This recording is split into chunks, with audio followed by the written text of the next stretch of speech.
Rucker Man.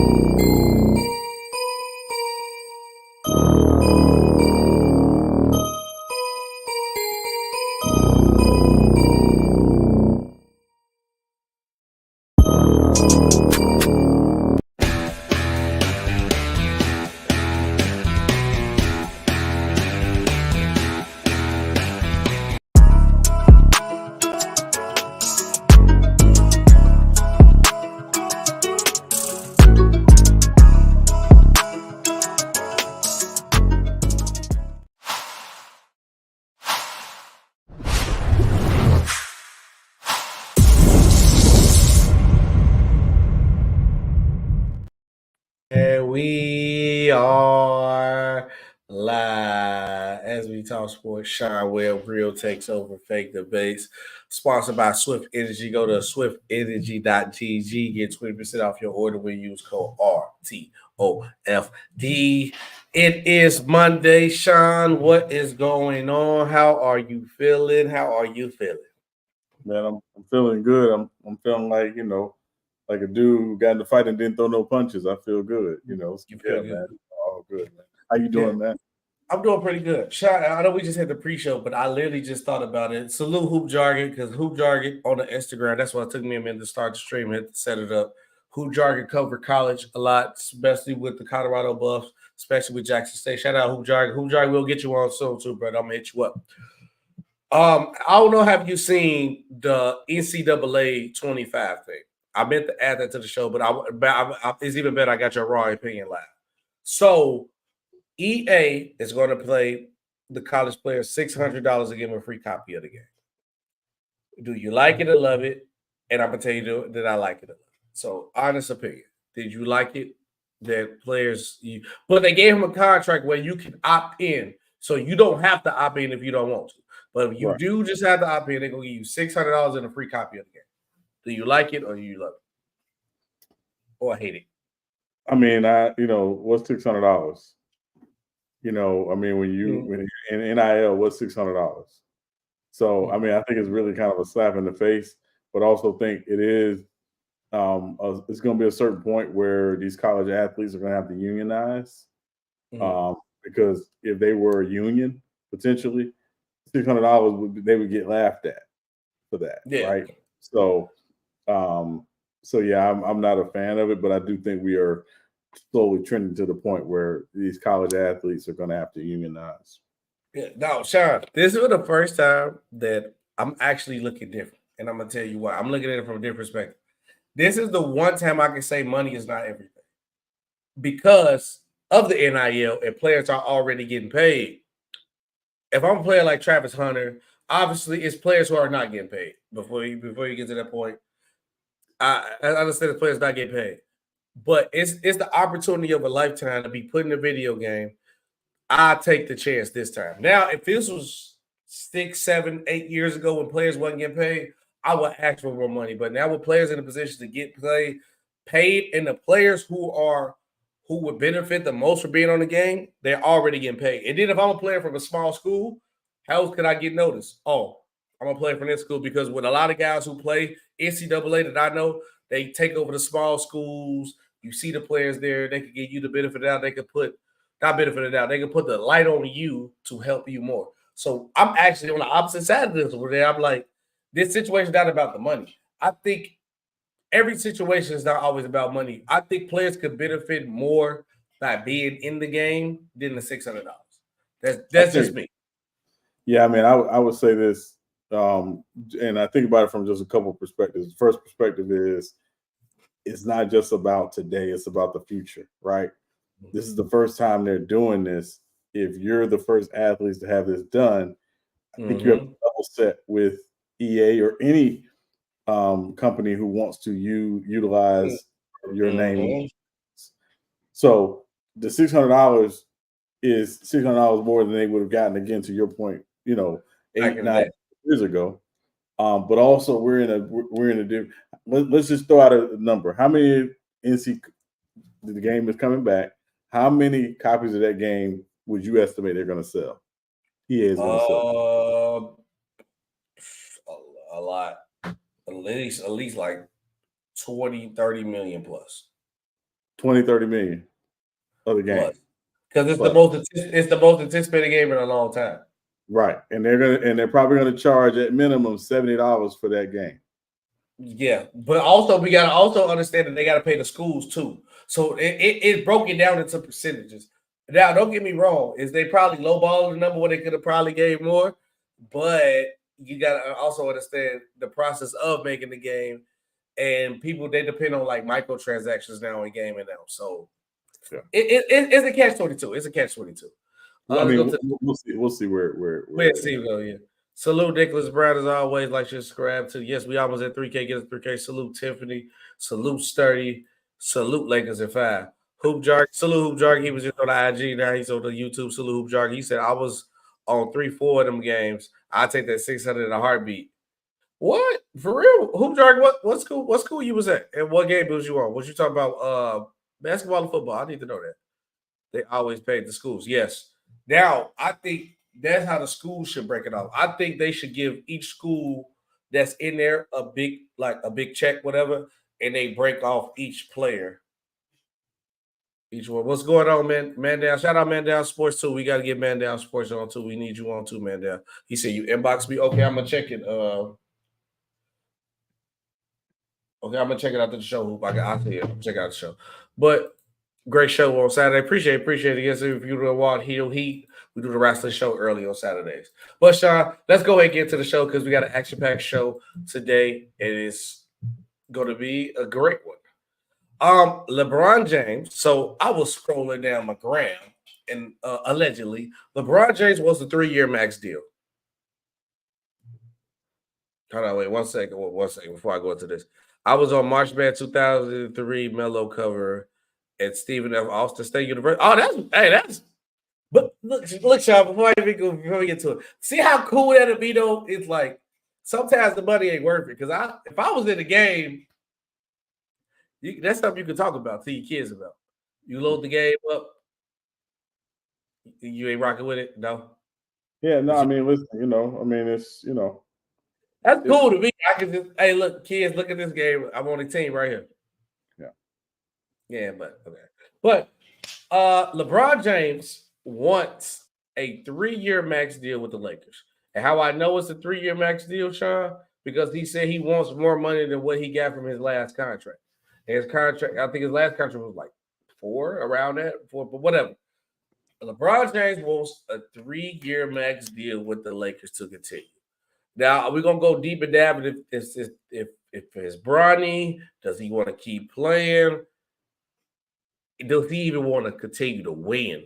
That's the big thing, because I feel like if LeBron James had a 3-year max deal with the Lakers, what's going on now? How the team is currently constructed, they are not winning. No championships. It's nothing that they can do in the next 3 years. So what is stemming from him wanting this? Because I feel like if you want to win, you should take a pay cut, and then you could get your roster better. So is he just want to? Does he still have the heart for the game? Is it the money? Or is he trying to find a way to finesse so Bronny can be on the Lakers? What is it? I mean, I think it could be all of those things, SB. Obviously, I don't, with LeBron and his inner circle, you don't try to get in the mind and figure out what their end game is. Mm-hmm. The reason why I'm a little surprised that he would want to even consider playing that much longer is because after this media rights deal gets done, the next focus for the league is expansion. And he's been very, very open about wanting to own that Vegas franchise. Mm-hmm. And if he played 3 years, he'll be 42 once his contract is over. Yeah, potentially. Potentially 42. Jesus. Yeah. So I think, I think obviously there's a lot that probably goes into, the thinking there. And I mean, and they've even said, potentially he would like to even play with Bryce. Again, I think that's very much a stretch. That's a stretch. That is very much a stretch, Because Bryce is what, a junior? I believe so. Junior. Junior, yeah. That's 4 more years. So you got to play for 4 more. Come on, bro. Yeah, So listen, I mean, it's a nice story, but this ain't baseball. Same. And and the other thing too, and again, while I understand people say, "Oh yeah, LeBron's different." LeBron's about to be 40, right? And I don't care how much you put into your body, Father Time is still generally always undefeated. I don't want to see LeBron be a shell of himself holding on, to play with Bryce potentially. So, and again, that's me personally as a fan. I always tell people, the best athletes and the best athletes, they know when to walk away.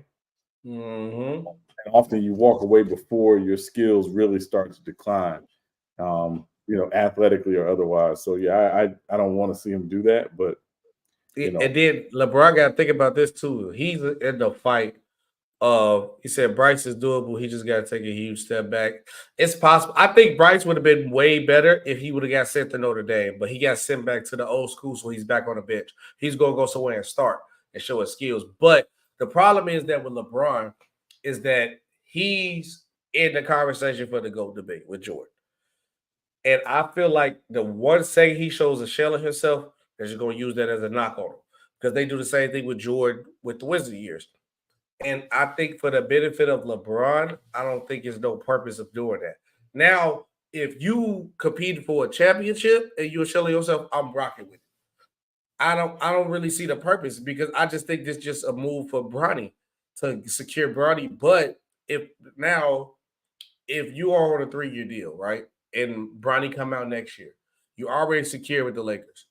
Why couldn't I be petty to the Lakers to make the Lakers force your trade to my team because I just draft Bronny? Now I got LeBron for the low. Oh yeah, we got cap space to hold LeBron. I'm the team like the Charlotte Hornets, the Wizards, or Detroit Pistons.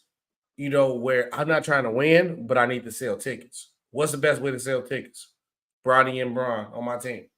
And LeBron not thinking about that because as a business owner, because it's still a business at the end of the day. I would. You don't think a team who's not going to win would take the chance on drafting Bronny just to sell out tickets? Sure. Come Yeah, I on. mean, listen, the evaluation of these franchises is often based on who's on your roster, right? Mm-hmm. So yeah, I'm not saying they wouldn't. I'm saying that, again, I think right now the projections are that Bronny's not going to come out this year. It's going to be 5 at the earliest. And again, there's no guarantee that his draft stock is going to increase with another year of college. He could, but we don't know that, for certain. It is hard because the best player the best basketball player on that campus is on the women's team. Right. And so, and again, the reason why I'm surprised that LeBron wants a 3-year deal is traditionally he likes his flexibility. So, the flexibility of, hey, listen, we can do a 1-and-1, we can do a 1-and-1, like that is a little more surprising to me, given how he enjoys, the flexibility. So, yeah. Hoops said he already started that process. I can believe he already started the process because he want to play. I feel like if LeBron's in a situation like the Lakers now, or you're in a situation where he's not competing for a championship, there's only one thing on this map. But the next one too, Sean, though, let's look at the Lakers side of it. Should the Lakers sign LeBron to a 3-year deal? Let me go first. Hell no. Excuse my language. Heck you no. It makes no sense. It makes no sense to sign LeBron to this extra deal because if the Lakers is what you've been selling me as the Lakers franchise is that we all about win a championship, we win a championship. If you sign LeBron, what flexibility would you have if you sign him to a 3-year max? What flexibility would you have? What can you improve on this roster? If you sign him to a 3-year max. Now, if you tell me you sign LeBron for a 3-year deal, he take a little pay cut to maneuver roster around, then we talking. But you don't have your draft capital like that. You don't really have cap flexibility. You're going to have LeBron, Anthony Davis, and some rejects again. And you know what's going to happen? The Timberwolves going to beat you. The OKC Thunder going to beat you. The Mavericks going to beat you. Did I say Denver? Denver going to whoop you again. The Kings going to beat you. Hey, I can even be honest. the Warriors will beat you. So if I'm the Lakers, you got to get the kahunas and say no and trade LeBron to the Knicks and do a sign and trade deal to get you some assets, start rebuilding for the future. And trade Anthony Davis while he got a contract with multiple years on it. You can possibly send him to Chicago where he wants to go home, or you can send him to any other situation who will give you the best possible deal available and rebuild. And then build up on assets and do what the Lakers do. So be trash for another 5, 6, 7 years. And then build up a lot of assets and just sign 2 superstars like you always do with the LA way. That's what I say. What about you? Should the Lakers sign LeBron to a 3-year max deal? Should they? No, I think the Lakers should try to maintain some flexibility as well. Right. So the 1-and-1s, I think, would help the Lakers as much as it would help LeBron. That said, 2 questions about the Lakers. Number one, do the Lakers have that transitional star, meaning the person that will sell tickets currently on the roster when LeBron leaves? No. Anthony Davis don't sell tickets. I'm sorry. He's good. Right. He's a great player, but he don't sell tickets. No. Right. No. So the Lakers obviously historically don't want to be in that post-Kobe situation.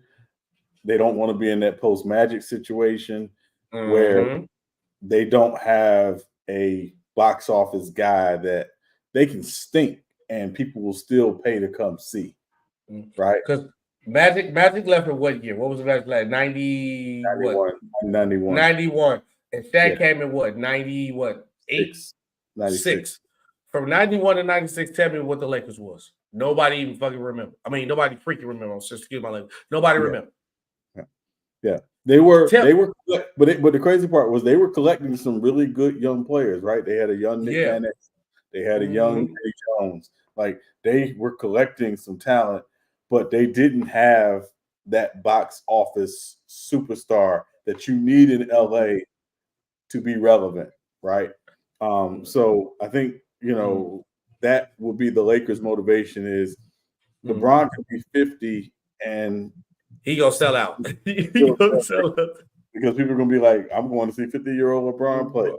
So, I think it's their situation's a little different. And also, let's look at what they historically do with their older stars.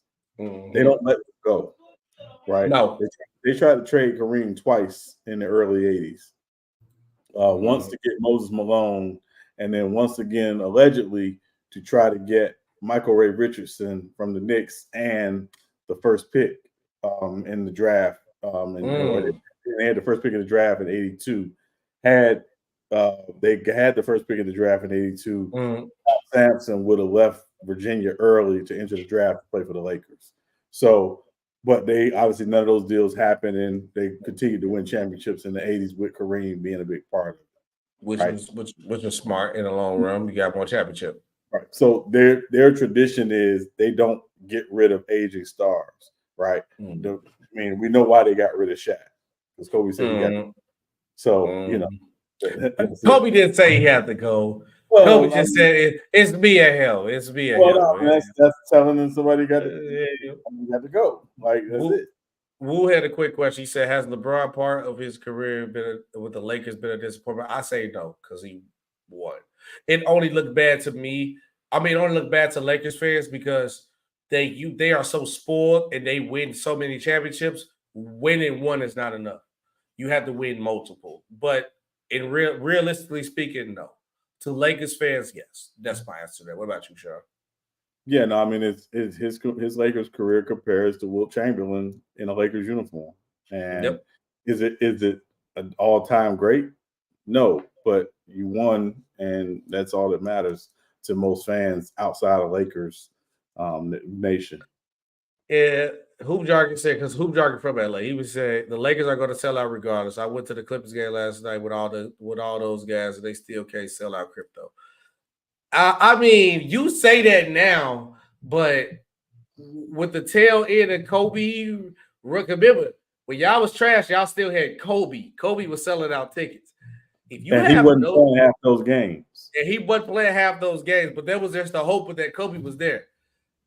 If you don't have no star, y'all not selling out. Y'all not selling out, bro. I don't care what you tell me. You go out there with Austin Reeves, Torian Prince, and D'Lo. No AD, no LeBron, and you gonna sell out. I say no. No, it ain't gonna happen. It ain't gonna happen. But also, Sean, part 3 of the question, because it came out that Bronny James was in a new mock draft, but not 2024. He was the second round pick in 2025. I believe number 39 to be exact, in the second round, 39 pick in the second round. LeBron defends it and said, just let the kid be a kid, let him figure it out. But LeBron got to realize he put the fuel to the fire by saying Bronny can help any team out in the league. Bronny better than half the people in the league. He did the LeVar Ball. And we not mad at you for doing it because this is your son. What else you supposed to say? The same way, like, I didn't get mad at LeVar Ball for saying Lonzo Ball better than Steph Curry. That's his son. What else you supposed to say? Oh, yeah, no, he's better than no. And then also the last fuel to the fire, and that was the biggest fire, is that whatever team Bronny get drafted to, I'm playing for. That opens the floodgates for everything, because now it's like, is he really good? He only getting this shot because LeBron gonna play with him and whatever. Because if LeBron, I think LeBron should have just been like, didn't say nothing, let Bryce decide whatever he gonna do, and then just when Bryce got drafted, just join the team. By him saying that, it opens the floodgate for the criticism. Like, because now people compare his stats to Marcus Jordan stats, to Jimmy Butler stats, and it come looking bad. So I also think a part of this 3-year deal is to secure Bronny to the Lakers and to make sure LeBron play with Bronny. But also, you don't understand, teams might play devil's advocate or snake you and just be like, because if I'm the Washington Wizards, why wouldn't I just draft Bronny just because? Well, we got Bronny. All right, LeBron, go ahead and come over. Come to the Wizards, like Michael Jordan, and sell out these tickets. But do you think Bronny has the part to play with LeBron on the 3-year deal? And then also, how do you feel about his comments about defending Bronny? Now he's saying just let the kid be the kid, let him move. Yeah, to answer your first question, yes. I think that does factor in. To answer your second question, again, this is why you have to be careful about not just self-promoting, but promoting someone who may not necessarily be ready for that level of promotion, right? Too often, I think as a society, we get like really wrapped up in who's got next, who's got next, who's got next, about who's the next face of the league. You know, why does it matter, right? Let's enjoy the moment we have. Let's enjoy the guys we have right now. Let's enjoy the LeBron. Let's enjoy the Stephs. Let's enjoy the KDs, who are, obviously, all, ending more later in their career than they have time, in front of them. So, let's just enjoy that, right? I think we get a little too wrapped up in that. And with fathers, obviously, like you said, a lot of fathers are going to talk about their sons. They're going to hype their sons up. And then you got some who are brutally honest about their sons. I give you an example. There's a man by the name of William Sanders. You know who William Sanders is? No, but it's whose father is that? He is the father of the great Barry Sanders. So back in the day, in the Pro Football Hall of Fame, you could pick somebody to introduce you if you were going in the Hall of Fame. So Barry Sanders chooses his father to introduce him. So Barry Sanders' father gets up and he says, the first thing he says is, I want to say hello to the greatest running back to ever live. He's not here with us today. I believe he's at home in LA with his family, and that's Jim Brown. And then he says, I want to also say hello to the second greatest running back to ever play, and that's the late, great Walter Payton. And then he says, now let me introduce you to the third greatest running back to ever play, my son, Barry Sanders. He said that? Yes. No, I don't know if I can do that. That's crazy. Yeah. I don't know if I can do that. That's his dad said that. Yeah. I mean, I'm not mad at the names he said, but that. Yeah, but again, it's if you ask a lot of people who football historians or whatever, that's generally how they have the all-time great running backs ranked. Right? I could argue Barry Sanders was better in some areas, but that's how a lot of them have him ranked. So at the end of the day,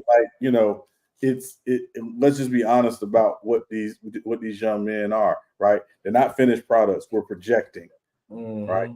We're projecting. And again, the whole, and I know Hoop Jargon's got to come on with us at some point, but the whole face of the league thing, again, for me, we don't know, because a lot of what comes with being the face of the league now is you got to win.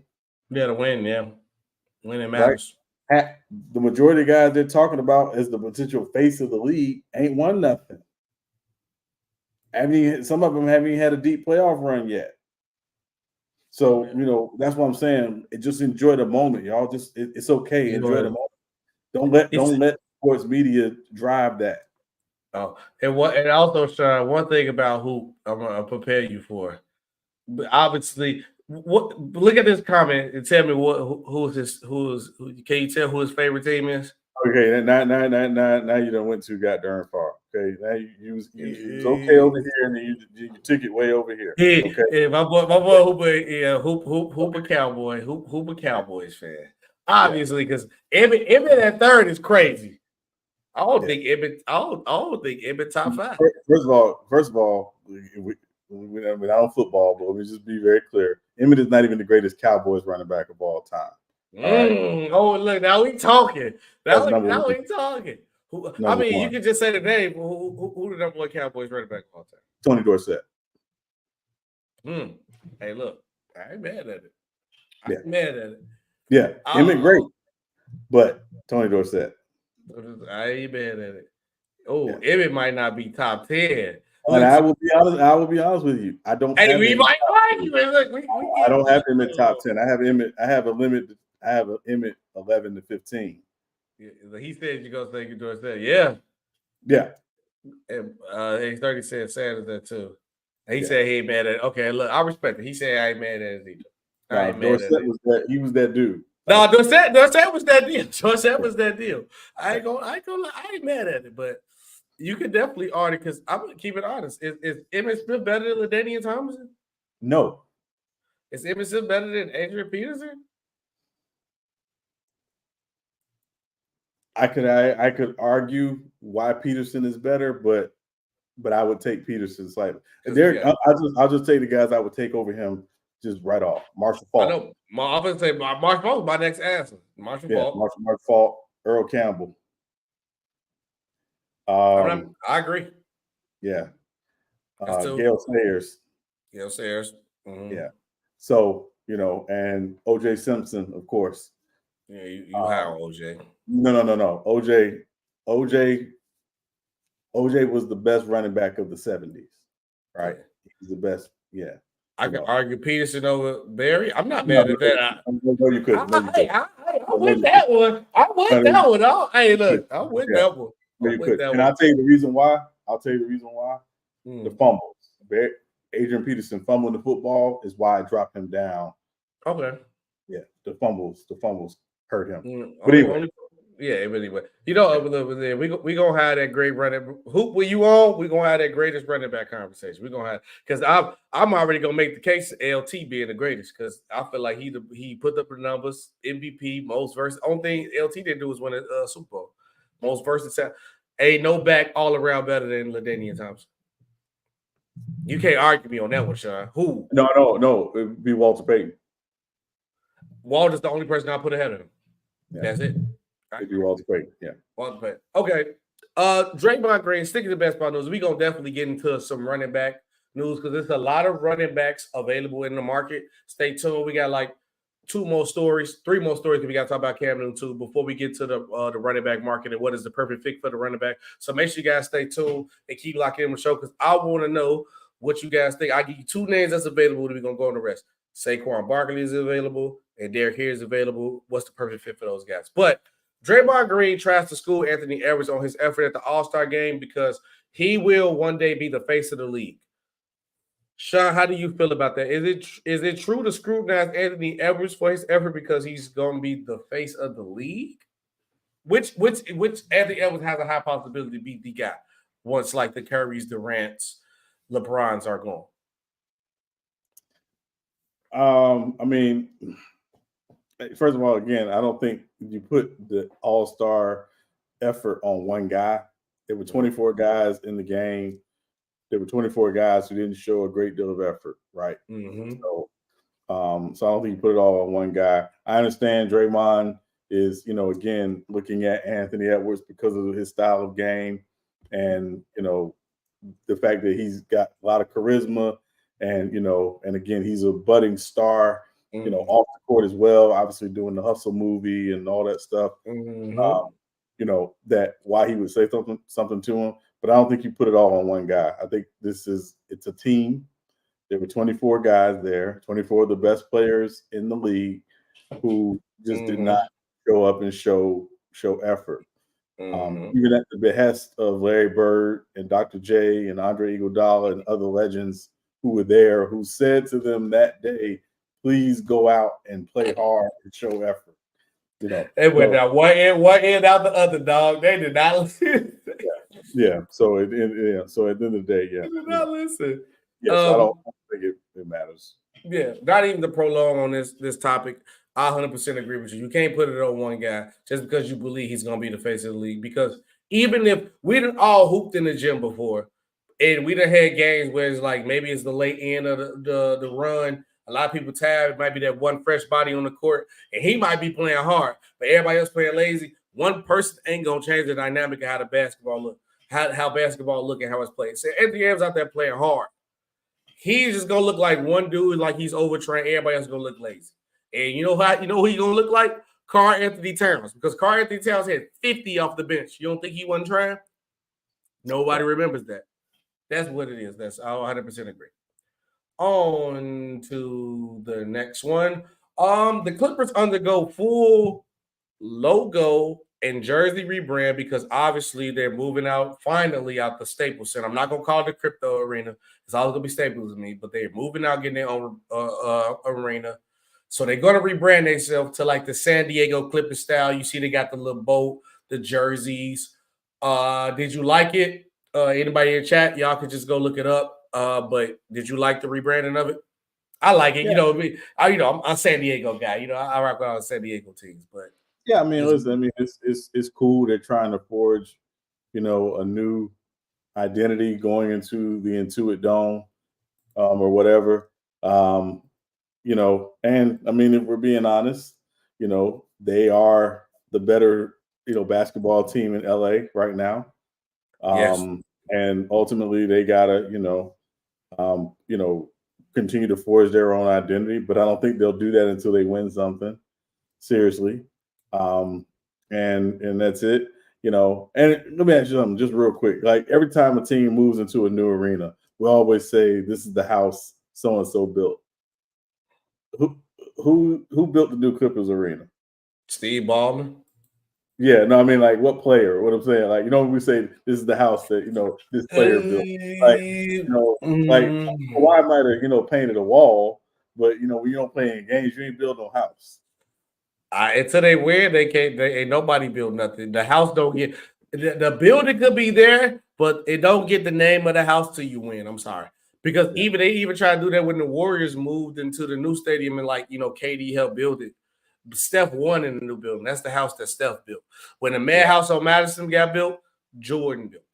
When the Q they got one, LeBron built it. Because when basketball it comes to winning, you can't build that house. Like I believe it was the Staples Center when LeBron won, right? It wasn't crypto yet, right? Right, it was Staples. It was still Staples. So right now, the crypto arena, nobody built the crypto. Right. Nobody built that. And the Staples Centers is either Magic or Kobe's house. Maybe Magic, and then he just Kobe renovated. Yeah, was it crypto? Maybe Magic, Shaq, and then Kobe. Kobe, yeah.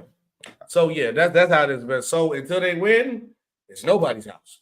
It's nobody's house. On to the next one. A Duke player got injured. because they lost to Wake Forest in the game. I had the score, but I closed it out on accident. Whatever. Wake Forest beats Duke. Long story short, and when that happens, it's a big deal on Wake Forest. We just beat Duke in basketball. The fans stormed the court, and when the fans stormed the court, one of the Duke players got hurt. Is it time to start banning fans from storming the court? And remember the Caden Clark, you told me before the show, the Caden Clark situation when they lost, she got ran over or almost got hurt too. So is it time for stop fans from storming the court? Is it time to ban it? No. Okay. Because this is really the first time, and I've seen those fans storming the court in the field hundreds of times. This is the first time I remember guys getting hurt, people getting hurt, right? Players getting hurt. I think what it's time to do is for teams to be prepared particularly if you're playing on the road, for the court or the field to be stormed. Now, here's the thing. Wake had not beaten Duke in 20 years, right? Even though they were the favorite going into the game, they were 2-point favorite going into the game, right? It was an unfortunate situation with the kid from Duke getting hurt. And I say that as someone who hates Duke, will always hate Duke. Never like Duke. To me, it's David Duke University. Can't stand them. We'll never stand them. I respect it. Yeah, listen, it is what it is. So, so I think, I think it's just better time for teams and for coaches to be prepared for that possibility, right? The kids should not even been anywhere on that side of the court, given the situation in the game. You're down by 4. There's 1 second to go. You're not winning the game. I'm telling all my guys, stay over here, close to the bench, because as soon as the buzzer sounds, we're out of here. No, right. You're not. There was no conceivable way they were winning the game with 1 second left, down by 4. So yeah, I think it's just an overreaction. It's the nature of somebody got hurt. People are in their feelings, and I get it. You don't want to see athletes get hurt in this situation. But I also think, again, it's incumbent upon these teams and these coaches to prepare their players and their teams for, we're on the road. This is what's going to happen, at the end of the game, if we know there's a potential they're going to storm the court. Yeah, they said that's the thing. When you locked into the game, you're not thinking about that. That's 100% true though, because you possibly think you could possibly win. But what I would like to see them do, Hoop and Sean, is that just be prepared just in case. Okay, because I don't want you to take away the moments from the fans. And we didn't all watch games. You can't watch every college game. It's too many schools. But we didn't all turn on Sports Center. You see the top 10, and you see the fans storming the court.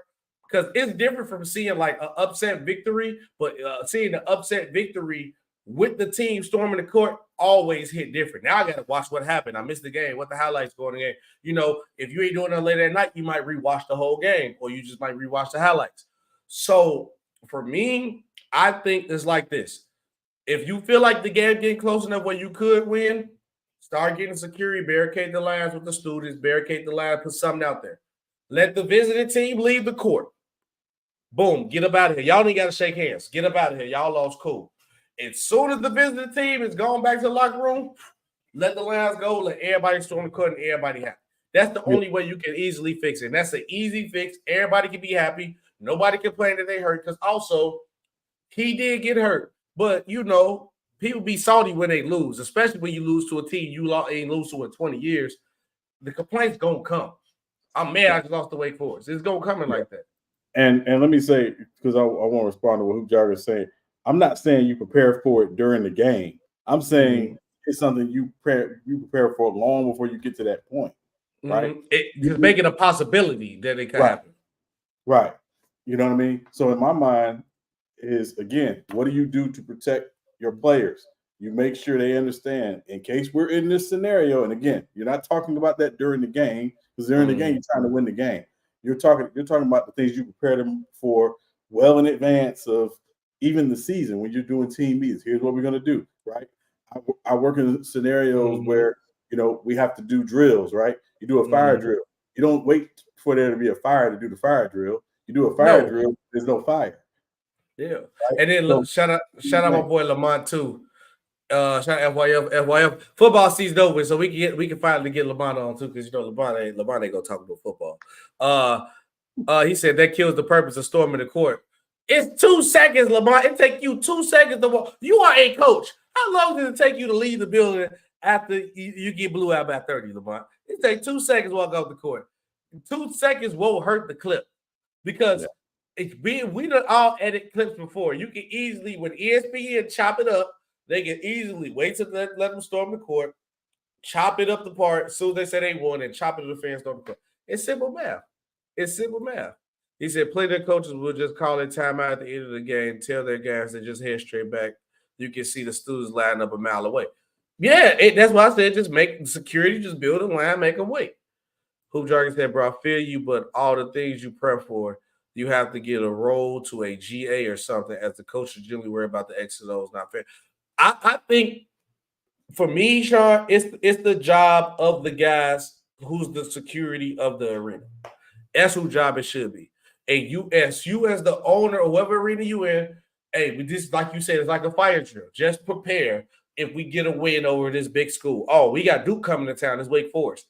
We could possibly beat them because no coach is coming into a game and saying that, hey, we can lose. No, we're going to always open the gate of that we could possibly win this game.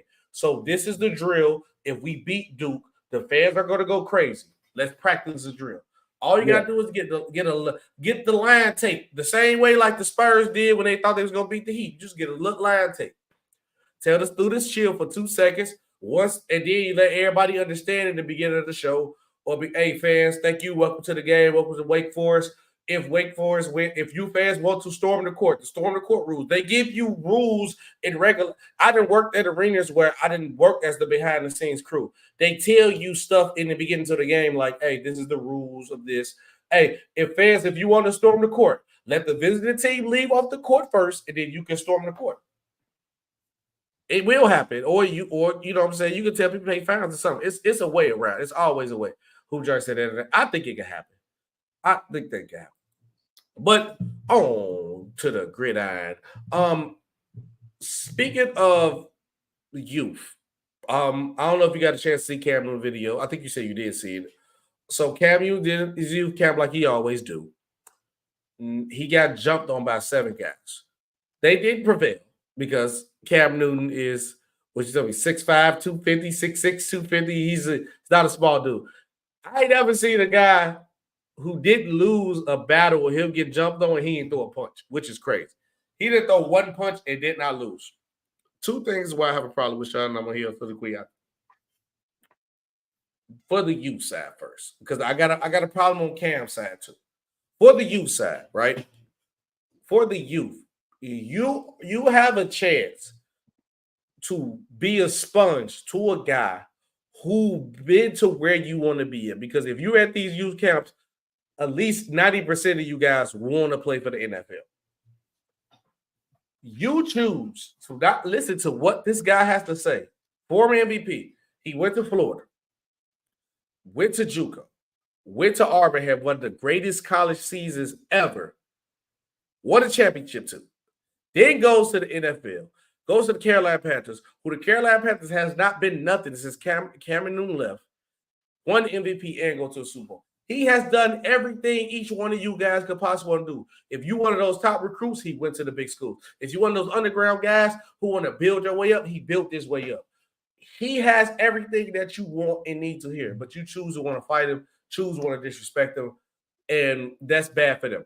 And I feel terrible for those. I feel terrible for Cam because the disrespect should not be warranted. And I feel bad for those kids because now you done missed out on an opportunity because you want to be young and dumb. Now the devil's advocate problem with my problem that I have with Cam Newton. My problem with Cam Newton is this, Sean. He opened the door for that disrespect to happen. You know why? Because we done seen multiple videos that went viral from his camps of people trying to call him washed up, he trash, he arguing back and forth with the kids. So now in this generation, anything that is going to go viral, we're going to take the chance to do. because less like this, it went viral. Or I don't know if you see the video about the girl who went on stage with that Afrobeat rapper and everybody go crazy. That went viral. People care about that stuff. Cam Newton should have shut the door down. I'm not saying make his camp militant. Yes, sir. No, sir. This like that. But no, have that respect line drawn, because if you anybody inch, they're gonna take them out, Sean. You should have drew the line from the jump and said, hey, look, this don't go on in my camp. We not disrespecting me. As soon as I feel a disrespect from you, I appreciate you. Take your pass with you, go home. Simple as that. It shouldn't have been a thing, because when people understand the standard of what it is, the what you foundation, and people even understand it here and how we run our show.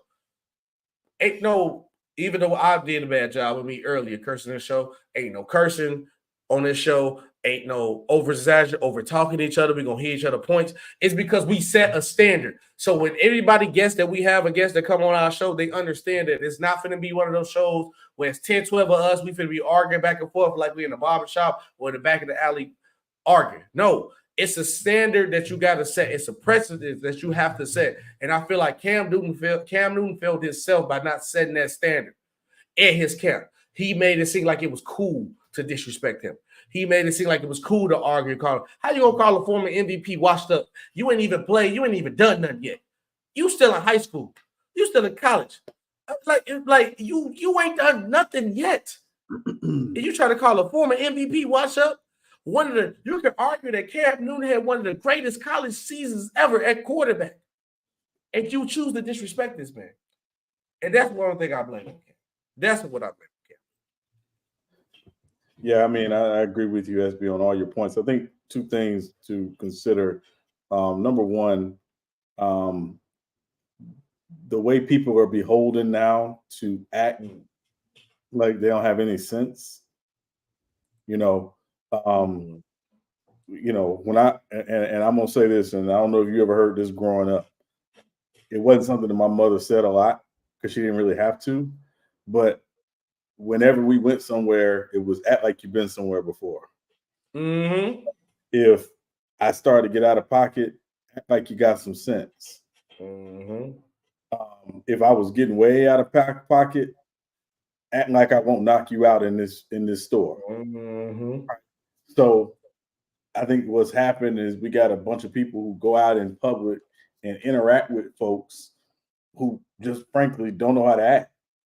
And I think that's been a big part of this problem is, where's the standard? The standard isn't necessarily, yes, you go to somebody's house, you should know how to act. But what's the standard for yourself? That, hey, here's a line. This is the line I'm not going to cross. Right.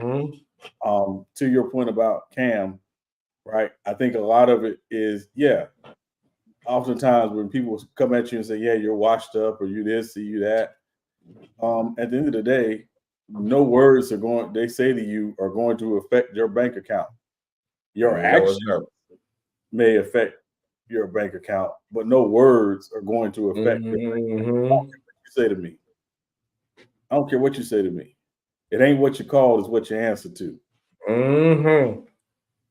So, I just think that's a big part of it. But also to your point, and I do want to press on this, he could be used as a resource.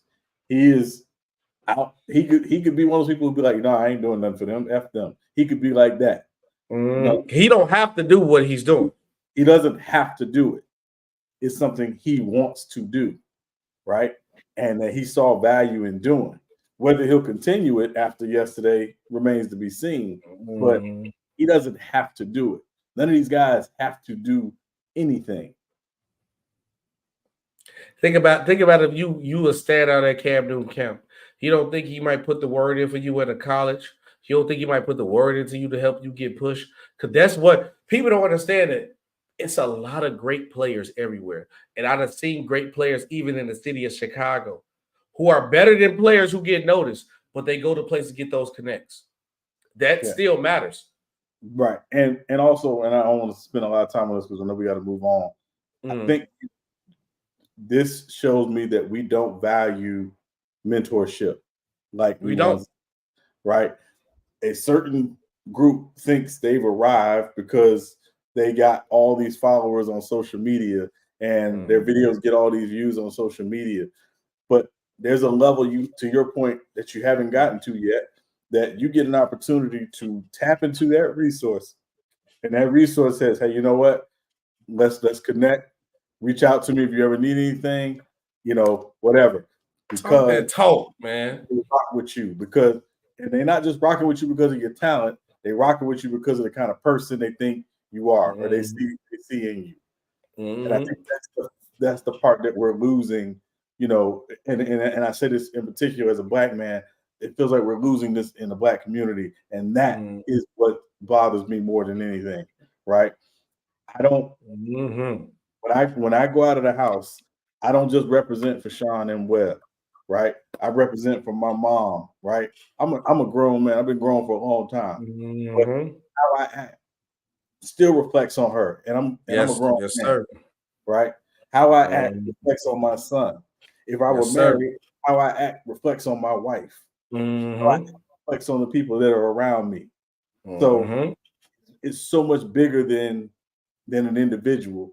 But we've lost that because it's all about me.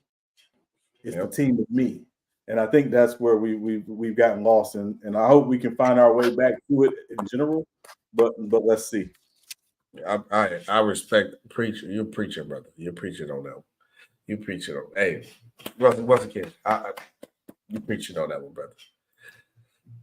I ain't got nothing to say after that one. That's it. That's it on that one. That was a mic dropper right there, my friend. That was a mic drop. That was a mic drop. But another thing that's a mic dropper is that the running back market is heavy as it's been, as much as people try to call it a dead position. It's a lot of other guys available, but we talked before the show. We want the 5 most important names. We're going to go for the perfect situation for these 5 guys. But before we go to this, are you shocked that the running back market is this heavy? No, not at all. Okay. Not me either, because they devalued it so much. But I think a lot of teams are going to take advantage of it and take money. But first name first. Perfect fit for Saquon Barkley. For you, Sean, that is? The Baltimore Ravens. Okay. For me, it's the LA Chargers. I'm going Chargers. Of course. Oh, you of course go there. Okay. The next one. Derrick Henry. The perfect situation for Derrick Henry is? I'm gonna let you go first. Dallas Cowboys. 100% the Dallas Cowboys. Easy. That was easy. They missed Ezekiel Elliott so bad. So now if you get Derrick Henry, and I heard he live in Dallas too. So Dallas Cowboys, 100%. Can I throw another team out there? I think he'd be the perfect fit for the Miami Dolphins. To bring some physicality to that offense, because that would help. Offense. Yeah, give Derrick Henry to the Dolphins would make a lot of sense to me. Look at Tiffany talking about Derrick Henry to the Ravens. You thirsty? Okay, next one. Josh Jacobs. You go first on this one. Josh Jacobs. Raiders. I think he'll be back with the Raiders. Raiders. Yeah. If I didn't say Raiders, that's a good question. Josh Jacobs. I say Texas. I'm gonna go Texas because I see if you put Texas in the chat. Texas do need the other back. I say Texas with Josh Jacobs. Man, I don't want to get rid of my boy, but it's gonna happen. Austin Eckler. Where's Austin Eckler going? Austin Eckler. Perfect fit. First to foul back. I'm gonna say Carolina. Carolina for Austin Eckler. For Austin Eckler, I am going to go. I'm gonna say the Philadelphia Eagles. I feel like he fits the versatility of what they need. He can catch the ball. He can run the ball. I think the Philadelphia Eagles is the perfect fit. So we did Saquon, Derrick Henry, Josh Jacobs, Austin Eckler. What is the other one I'm missing? I'm missing one more.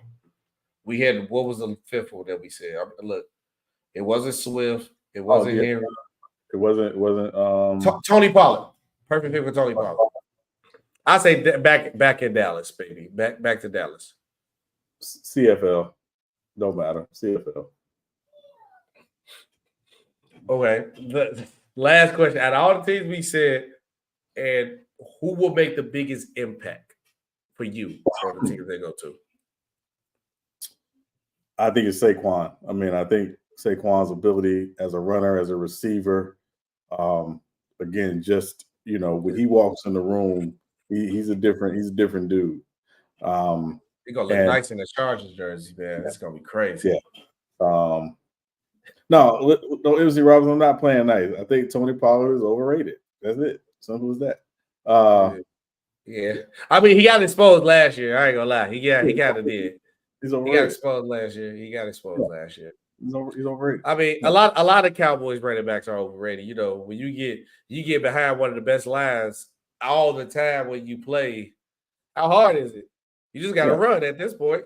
Yeah, Deuce Vaughn ran better than he did last year. I'm like, I'm not doing that. We're not doing that. No, but all seriousness, I mean, obviously Tony Pollard's going to be on the NFL roster. I just don't think he's going to be a difference maker. I think he's a good complimentary change of pace back, but he's not a number one back. Yeah, no, I agree. Just to play that, because my answer was Saquon Barkley, but I'll go different from you.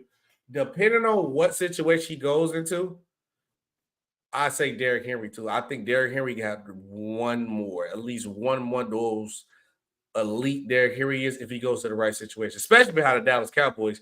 He might rush for about 15. So so just real quick, SB, because I think that's a good point about Derrick Henry, right? You know the three teams with the most cap space? Who? It's the three teams drafting 1, 2, 3 in the draft. Bears, Chicago, Washington, New England. And if I was anybody, I would want to go to the Bears before I go anywhere else. Right. So I think it's a possibility one of those backs that we talked about ends up in Chicago. They missed David Montgomery. Right. Because again, you want to make sure that whether it's Caleb or Justin, but I'm leaning to I think it's gonna be Caleb, that you put a strong running game behind that quarterback. Actually, Sean, I take it back. When I said I didn't know a place for Josh Jacobs, the Chicago Bears. Chicago Bears. The Chicago Bears would be a perfect because they need that David Montgomery type back again. They miss David Montgomery. That was a bad. They regret letting them walk like that. They regret letting. I'd say Josh Jacobs there.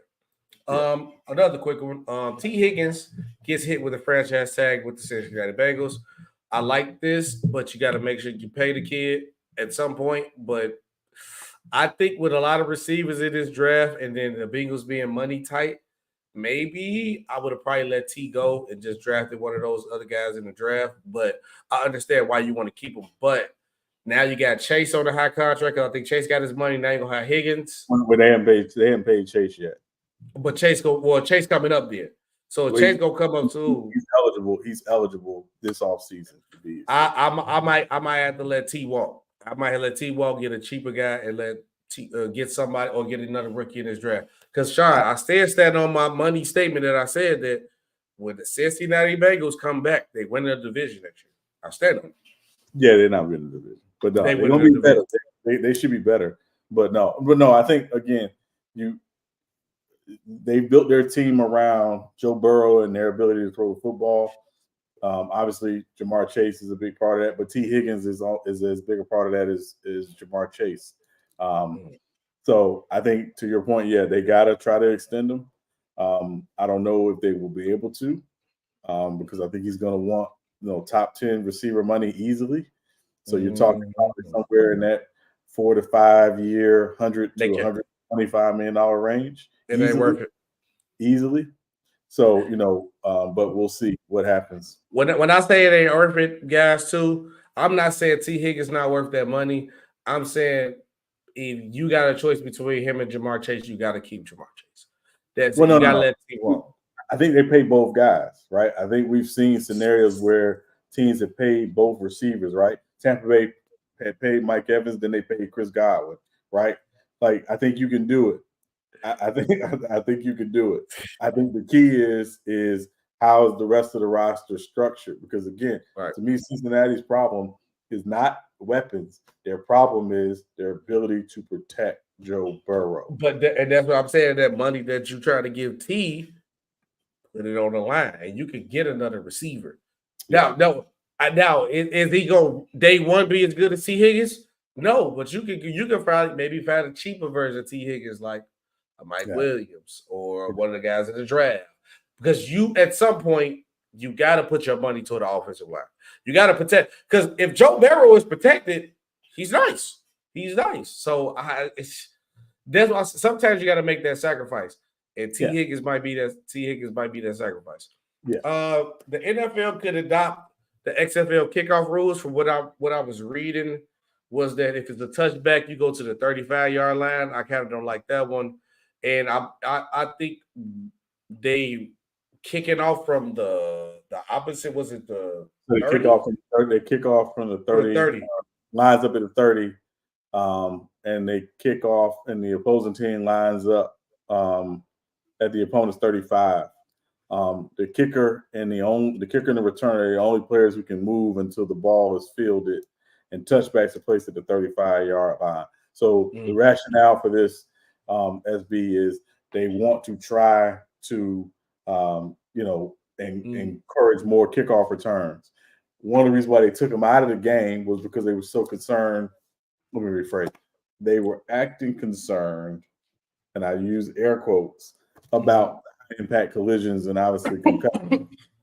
I almost choked from that cap, man. But when they changed the rule when Devin Hester and then was returning them back crazy.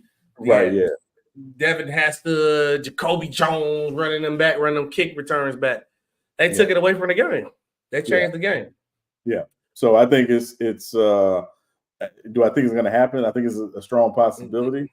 I do think they want to try to bring kickoff returns back into the game, but certainly, again, the concern. I didn't get a chance to look at the numbers in the XFL in terms of had there been a lot of high impact collisions or concussions as resulted from this. I got to think that they are much lower, given how the alignment of kickoffs. But ultimately, we'll see what they do. Yeah. Only thing, my opinion from it is just like only thing that I did maybe like was that the touchback is that if you touch back, it's gonna be at the 35-yard line, so that it's forcing you to kick the ball off. And then let's see how if nobody move until the player touch the ball. Let's see how it go. Oh no, we got to wait to see on that one. Last one, last story. Sean, I'll let you lead on this. The MLB expansion rule. I think you had sent me this one. What is the MLB expansion for the people? So basically, the MLB wants to expand to 32 teams. So they're looking at obviously different markets to potentially expand into. I don't think this should be a priority for the MLB right now. I think the priority needs to be what's going to happen with the A's. Obviously, the A's should be going to Vegas, right? Should be going to Vegas, right? But I don't think it's guaranteed they're going to Vegas full time. So I think they got to figure that out, and then also the stadium situation for the Tampa Bay franchise. Rays. The Rays. Yeah, I don't talk about them because they're in my division, and I don't care. Point is, but they got to get that figured out first. Yeah. It appears they seem to have figured out the stadium, but it's still, I don't think the resolution's passed for that stadium yet. Until you got your teams locked in their markets, you don't worry about expansion, is my point. Yeah. Once those teams are locked in, then you can look at expansion. And I know, again, they're looking at a couple markets, obviously. I don't understand why baseball are trying to expand. Like, I get it with basketball. It kind of makes sense at this point in time. I don't even think the timing of trying to expand is great right now because like you just said, you got teams trying to figure out stuff in their own situation now. Like, you don't like right now. If the NBA expand, we already know Vegas, Seattle getting teams. We could probably move a team to Seattle. We gonna move a team to Vegas. You add 2 teams to the Western Conference, and all you gotta do is move 1 team. And the 1-2 teams you're gonna move either New Orleans or Memphis. Simple math. With this, you got to figure out where you gonna put them in with the division. But also, we got the A's who don't know where they yet. So now it's like, okay, Oakland might still want the team. So now you expand the team to Oakland. So what's the point of even moving the A's in the first place? Just make the new team in Vegas. Then you got Tampa Bay with their situation. Then also, I was hearing today, I was listening to a show where at the station this weekend, it was talking about that Reinsdorf is having a problem with the White Sox stadium. he possibly might move the White Sox to Tampa Bay. So you got too much stuff going on. I said the same thing. He just sell the Chicago Bulls. Just leave the Bulls here. Go ahead, sell the Bulls, and we can actually start back winning. But that's a different story for a different day, Sean, about why he want to go to Tampa Bay. I don't know. But I feel like it's too much other things going on. Like, at least with the NBA right now, everything is in order. Clippers going to a new stadium. When the Warriors go, no team has no problem with anything going on. I feel like it's just too much going on right now to worry about expansion. That's just I think a couple things to your point, SB. This should not be the priority for MLB right now. No. Right. Make sure your current franchises are secure in their locations, whether they're getting a new stadium in that location or whether or not they are moving, like the A's moving from Oakland to Vegas. Get those teams secure first, right? Then you look at expansion. In my view, looking at the markets they were talking about, Montreal would seem to be one of the markets they're going to put a team in. Obviously, the Expos moved, from Montreal to Washington and became the Nationals. But that market, is still rife for baseball, right? It's still rife, right? And it's a huge market. It's like 4.2 million people, I believe, live in Montreal. So, or in that MSA. So it makes sense. And then the other place I would look at potentially is Charlotte. That the Carolinas can share a team. And obviously we've seen that, the Charlotte market with the Hornets and with the Panthers, certainly could support a team. And again, you get the benefit of both the Carolinas, so I would think so. We can see, but we go hit on the head with that one. That I still agree that both sides should just wait right now. There ain't the time. It's not the time. Another great episode though, Sean. And we do what we always do. Is episode 55. Who is the player you got? Because I already got my two. You want me to go first? You want to drop your two? You drop your two first. How you don't know my answer? I'm a Charger fan. All right, I know one of them. Yeah, I know. You know Junior won. Junior is one. Junior is my one. The best. One of the best players with 55. One of the best Chargers ever of all time. Shout out my boy Junior, RIP. And then my other one, I was gonna go the basketball, but I'm gonna go different. One of my favorite baseball players. I ain't really necessarily like what team he played for, but the long hair pitching assassin, Tim Lincecum. Gotta go, Tim. The drip. He was on the Giants. I ain't gonna lie, I hated that, but the drip. He was always the most drippy pitcher with me with the hat, the hair drip back. I always rock with him. I ain't saying publicly to my Yankees people, but I always rock with Tim Lincecum. So those are my two. Julian Sayal and Tim Lincecum. All right, yeah. All right. Well, so I'll give you my baseball one. My baseball one is 55 from the Yankees, Hideki Matsui. Love Matsui. That pick. I like that pick. My basketball one, White Chocolate, Jay Will. Jay Will, yeah. White Chocolate. When the Kings were fun to watch, Jay Will was running the show. I understand they made the trade. They were boring then. I'm sorry, Bibby was boring, but whatever. They felt like they needed to make the trade. It is what it worked in their favor though. It could have worked with Jay Will. We don't know. That's the thing. We don't know. Maybe better. Yeah. Jay Will basketball takes is terrible. You think Jay Will better than Mike Bibby? As an individual talent, the only thing Jay Will does not do better than Mike Bibby is shoot the basketball. But in terms of handles, passing, did you just say Jay Will couldn't pass better than Bibby? No, I think that's the only thing he can do is pass better than Bibby. His handles better too. Is it? Or is it just look fancier? Or is it just look fancier? Better. His handles are better. Listen, you better pull up some Jay. You know what? I'm not going to go there. And anyway, and then my football 55. Let us know. Comment on the video. Who better, Mike Bibby or Jay Will? Yeah. Again, skill set. Right.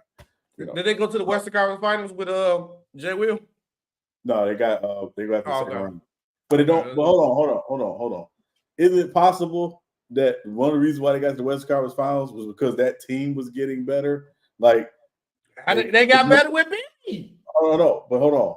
They got better because Stojakovic was getting better. Remember, they got Doug Christie, who was an upgrade over Nick Anderson. Stojakovic was an upgrade over Corliss Williamson. Like, they had they had a good backup in Bobby Jackson, even though he was always ashy. The point is at the end of the day, it was just a better all-around team with Mike when Mike Bibby was over there versus Jay Will. All right. Then all right. Cool. My football guy is 55, Derrick Brooks. One of the best. I like that pick. I like the Derrick Brooks. Yeah, DB, Derrick Brooks, Pensacola, Florida Zone, Florida State.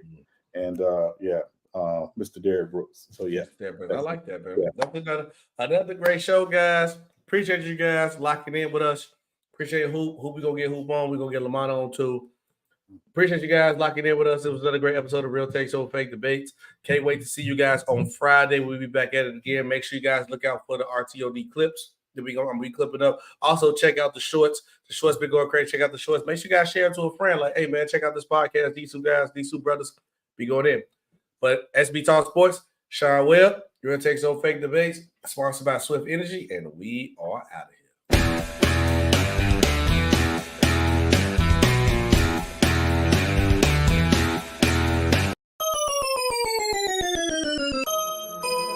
Rucker Man.